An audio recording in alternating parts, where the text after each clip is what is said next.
Patrons, this is your Pick of the Week, the weekly segment where I pick a certain book that I think you should pick up from in-stock trades or cheap graphic novels, and of course, this week it is Goon, Library Edition, Volume 5. Collecting volumes 13 through 15 of the much-beloved comedy horror series, The Goon is a must-have. The library editions are spectacular and they are beautifully done. I gotta hand it to Dark Horse. Outside of maybe the Hellboy library editions and the Fear Agent library editions, they're probably the best bang for your buck. There are so many special features inside each and every one. Now, if you've never read The Goon, what are you doing?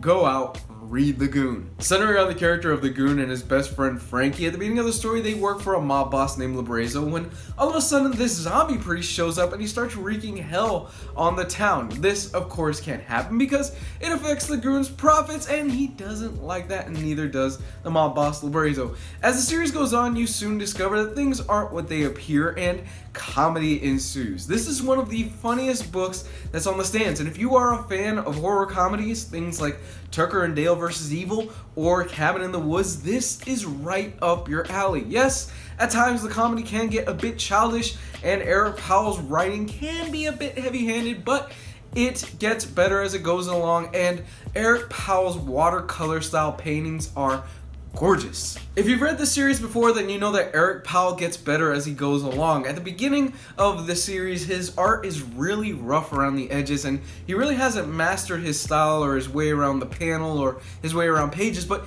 he gets better as it goes along. And when he finally does develop his natural and beautiful watercolor style, it is a sight to behold. Some of the pages he draws are absolutely luscious and they look great. They are seriously some of the best stuff that's drawn in comics today, and they are stuff that you really want to hang on your wall because they are that beautiful. I mentioned at times that Eric Powell can come off as a bit heavy-handed, and he really doesn't shy away from that. He kind of embraces that. There are times where he flat out says that he doesn't like superhero comics or that he parodies them or he makes fun of them, and it can get a bit too much and a bit too childish. However, those moments are few and far between. For the most part, the story is about the Goon, him dealing with what's going on in his side of town, and him trying to stop the zombie priest. Fair warning though, if you are looking for every single issue to be interconnected, that's really not what the Goon is about. It kind of takes a Hellboy approach where you have a series of several different mini vignettes that